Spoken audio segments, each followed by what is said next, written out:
Welcome, welcome, business owning moms, to my coveted maternity leave planning roadmap.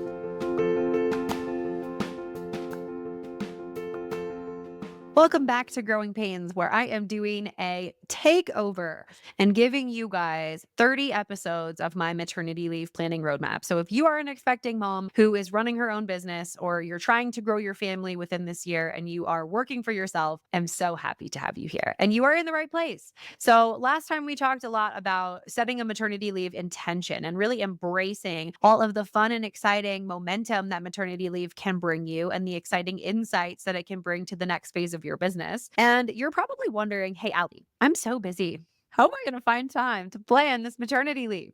How am I going to be able to build in some time to be able to even listen to these episodes that you're giving me and be able to actually implement the things that I'm learning? Well, you are in luck. So I used this principle that I'm going to teach you today when I was writing my book. I've used it for several different projects inside of the business that felt like they were an exciting growth opportunity, but maybe didn't quite fit into the 9 to 5 blocks that I had on my calendar at the time.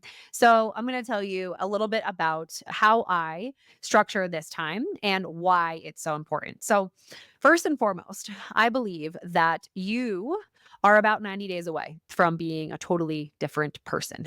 And not that we all want to change every single thing about who we are, but I think really great habits are about 90 days away. So if you're like, hey, I really wish that I was a person who, walks every day, or I really wish that I could drink more water, or, I want to build a new skill, I think it's 90 days away. And I think that that feels really approachable, generally speaking, because a lot of us think that although we look at people that we admire. Like I want to take tennis lessons. This is a current thing for me. I want to take tennis lessons and I have this like fear a little bit that bubbles up every time I'm at the gym and I look at the tennis center. I have yet to schedule a lesson because I'm like, well, look at all these people who are doing so great. And they, might think that I'm silly, or they might think that they don't want to play me because I am a beginner and they're like at a different stage than me. What I want to say is now more than ever, it is easy to compare our day one to somebody else's year five. And a lot of the comparison syndrome around bigger businesses, more connected families, all the things, you don't have all the context. Like you don't really know if someone is showing up on Instagram the way that they actually do as a mom in real life. Let's just say that. The second thing is that everybody had to start somewhere. And so I think giving yourself a 90-day window to really embrace this new way of being is going to be the thing that transforms everything. And I always say, whenever we want to build something new, so this is in our business, in our life, a personal habit, any of those things, 90 days is the typical runway. What I call my principle for adding in, growth elements into our life, into our business is called the 90-90 principle. Simply put, it's 90 minutes of focus for 90 days, right? We write down one thing. And it's so important that it's one thing. So for you, if you're listening and you're planning maternity leave, your thing is planning your leave and getting the things together that you need to plan your leave, which may encompass several different areas of the business, I will totally say. And it has one specific outcome. I want my business to be in better shape than it was 90 days ago for me to go out, right? So you can just write that down. 90 minutes of focus for 90 days. I personally think that 90-90 is most effective when done in the very first part of the day. So think of it like, that book, Eat the Frog. Yeah. And it's a great concept. Like, I love it. And I'm not saying that you have to think about your 90-90 as I'm eating this frog or something that you don't want to do. You could prioritize it to do something that you really want to do, but that falls through the cracks as the day goes on, right? Like working out or journaling or meditating or any of those things, right?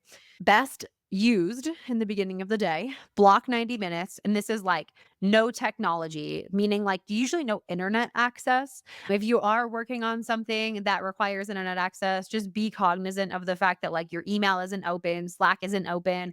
I'm a big fan of do not disturb on the phone pretty much all day, but definitely during your 90-90, and just block that time. This is 90 minutes a day for 90 days, exactly what I'm going to do for my maternity leave. And this might be a little bit alternative, but I believe in doing it in sequence, meaning don't take the weekends off. So be in a position where you're working towards something that you know is going to better your life. And that doesn't really get tied to the weekly calendar. When I was writing my book, The Sabbatical Method, I wrote every single day for 90 days to get that first draft and that set. It was really the first 2 drafts, so, like, our finalized draft together, and I was able to ship the book really quickly because I was able to keep up that momentum. And I don't know if you've ever experienced this, but I sure have in the past when I would do kind of that regular 9 to 5 with the weekends off type of thing. I would get kind of thrown out of whack on the weekends. And then Monday felt like a heavier lift to get stuff up and running and keep going. And it felt a little bit, I don't know, cumbersome, I guess, to just keep, reinventing the wheel a little bit every single week. I was much more likely to die off and it was just hard to keep the momentum. The other thing I'll say about the reason why it's 90 minutes for 90 days, A, it's because it's easy to remember and exciting, but that's not the only reason. The big reason that it's only 90 minutes is because oftentimes this is true for me. I have like a bit of an all or nothing mentality. I'm like, oh, I'll just block a day and get this thing done. Yeah. And it ends up being that we don't finish some things that we start if we block a day and then we don't have another opportunity to work on it later. So I love 90 minutes because it's intentional. It's focused. And if you work on something for 90 minutes, you have like that required time frame that you're working, but you don't necessarily need to block a whole day or go get a hotel room or do any of those crazy things. You can just block out the time on your calendar, work on the thing, have your timer go off, and then you move on through the rest of your day. It's not going to hijack any of the other things that you're doing. I found it personally helpful for me with creative projects because oftentimes when I do something for longer than 90 minutes at a time, I start to fold in on myself and tell the same stories and say the same things twice. So, your homework from this episode is to go and block your 90 minutes to plan your maternity leave. And truthfully, this is going to be one of the better habits that you can build on because it will help you outside of maternity leave as well. I take my first 90 minutes of every day to work on myself or on my business versus in it. And so this is one of the best habits that is worth keeping.